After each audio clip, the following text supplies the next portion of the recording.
Donald Trump తన అధ్యక్ష పదవిని చేపట్టే కొన్ని వారాల్లో యూరోపియన్ యూనియన్కు హెచ్చరికలు ఇచ్చాడు. ఎక్కువ ఆయిల్ మరియు గ్యాస్ కొనాలని ట్రంప్ యూరోప్ని డిమాండ్ చేశాడు, లేకపోతే భారీ టారిఫ్లు విధిస్తానని హెచ్చరించాడు. ట్రంప్ తన సోషల్ మీడియా ప్లాట్ఫారంలో ఇలా పేర్కొన్నాడు: యూరప్ మా ఆయిల్ మరియు గ్యాస్ కొనాలి, లేకపోతే టారిఫ్స్ అందుకు సిద్ధంగా ఉన్నాయి. ట్రంప్ యూరోప్ను అంగీకరించకుండా అమెరికాపై ఆధారపడడం గురించి తప్పుపట్టాడు. అదేవిధంగా యూరోపియన్ దేశాల నుండి నాటో ఫండింగ్ అందించాలని ఆయన ముందుగా అభ్యర్థించాడు.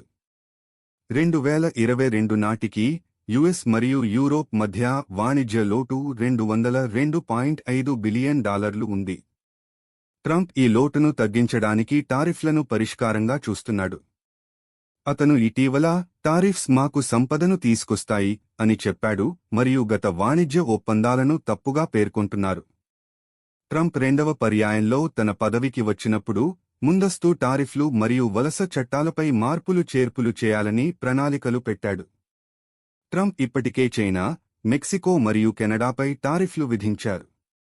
ఈ మధ్య యూరోప్ యుఎస్పై ఆధారపడకుండా దక్షిణ అమెరికన్ దేశాలతో వాణిజ్య ఒప్పందాలను కుదుర్చుకుంటోంది.